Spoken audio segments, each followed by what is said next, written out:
জি, আপনাকে ধন্যবাদ। সকাল ৯টা থেকে সুষ্ঠু সুন্দর পরিবেশে ভোট গ্রহণ চললেও বেলা বাড়ার সঙ্গে সঙ্গে কিন্তু ছাত্রদল সমর্থিত প্যানেল এবং ছাত্র শিবির সমর্থিত প্যানেল একে অপরের বিরুদ্ধে পাল্টাপাল্টি অভিযোগ করেছেন এবং ছাত্রদল সমর্থিত প্যানেলের ভিপি প্রার্থী এ.কে.এম. রাকিব বলছেন যে ভোটার টোকেন নম্বর নিয়ে নির্বাচন কমিশন পক্ষপাতমূলক আচরণ করছে। শুরুতে শিবিরকে সুবিধা দিয়েছে, তারপরে তারা এইটি অভিযোগ করার পরে তাদেরকেও সমান সুবিধা দিয়েছেন। এছাড়া ছাত্র শিবির কিন্তু অভিযোগ করেছেন যে ছাত্রদল ক্যাম্পাসে ভোটকে কেন্দ্র করে বিশৃঙ্খলা করার চেষ্টা করছে। এছাড়া কিছু সময় আগে টিচার্স লিঙ্ক কিন্তু একটি সংবাদ সম্মেলন করছে, তারাও কিছু অভিযোগ করেছেন। তারা বলছেন ভোট চলাকালীন সময় কিছু অনিয়ম তারা পেয়েছেন, যেমন কেন্দ্রে ভোটারদের কাছে সেই মোটা বই পেয়েছেন যাতে ভোটার নাম্বার দেওয়া থাকে। তারা বলছেন যে এটি কোনোভাবেই গ্রহণযোগ্য না, এটি আচরণবিধির স্পষ্ট লঙ্ঘন।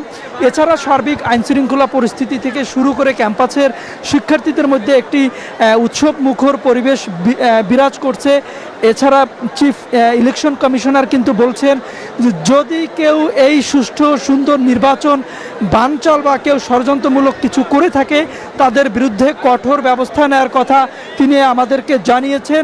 এছাড়া তারা বলছেন যে দীর্ঘ এই জগন্নাথ বিশ্ববিদ্যালয় প্রতিষ্ঠার পর থেকে এই প্রথমবারের মতো কিন্তু শিক্ষার্থীরা তাদের নেতৃত্ব বাছাইয়ের একটি সুযোগ পেয়েছেন।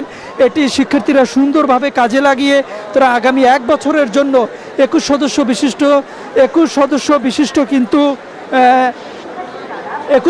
বিশিষ্ট যে প্যানেল সেই যোগসুর সেটি তারা নির্বাচন করবে এবং আগামী সেই প্যানেল নির্বাচিতরা প্রতিনিধিরা বিশ্ববিদ্যালয় ও শিক্ষার্থীদের কল্যাণে কাজ করবে।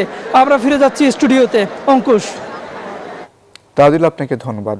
দর্শক, জগন্নাথ বিশ্ববিদ্যালয়ে আছেন আমাদের আরেক সহকর্মী মাসুদা লাবণী, যুক্ত হব তার সাথে। মাসুদা, সেখানকার সর্বশেষ সার্বিক পরিস্থিতি আমাদেরকে জানাবেন।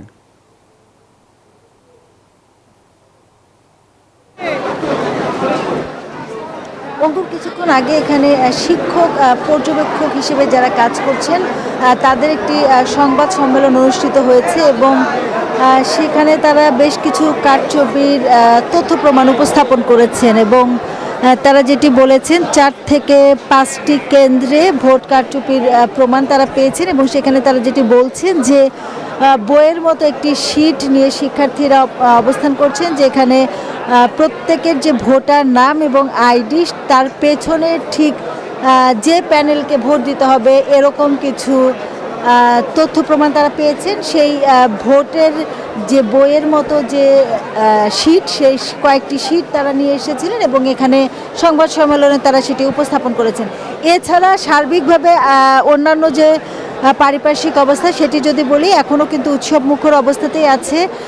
শিক্ষার্থী ছাড়া বাইরের কাউকেই এই বিশ্ববিদ্যালয় ক্যাম্পাসের ভেতরে প্রবেশ করতে দেওয়া হচ্ছে না এবং সব ধরনের বহিরাগত কাউকেই প্রবেশ করতে দেওয়া হচ্ছে না এবং যারা ভোট দিচ্ছেন তারা কিন্তু নির্বিঘ্নে ভোট দিচ্ছেন এবং এখন সকালে শীত থাকার কারণে ভোটার উপস্থিতি কিছুটা কম ছিল এবং এখন কিন্তু ভোটার উপস্থিতি বেড়েছে এবং সবাই নির্বিঘ্নেই ভোট দিতে পারছেন এবং 38টি কেন্দ্রে যেহেতু ভোট হচ্ছে সেই ক্ষেত্রে খুব একটা ভোট নিতে কোনো একটা সমস্যা হচ্ছে না এবং পাশাপাশি বেলা 3টা পর্যন্ত ভোট গ্রহণ চলবে এবং এখনও পর্যন্ত ওএমআই মেশিনের মাধ্যমে যে ভোট গণনা করা হবে সেই সিদ্ধান্তটি নেওয়া হয়েছে। এছাড়া কিন্তু পাল্টাপাল্টি সংবাদ সম্মেলন করেছেন ছাত্রদল সমর্থিত প্যানেল এবং ছাত্র শিবির সমর্থিত প্যানেল। তো অঙ্কুর, এই ছিল আমার কাছে সবশেষ তথ্য।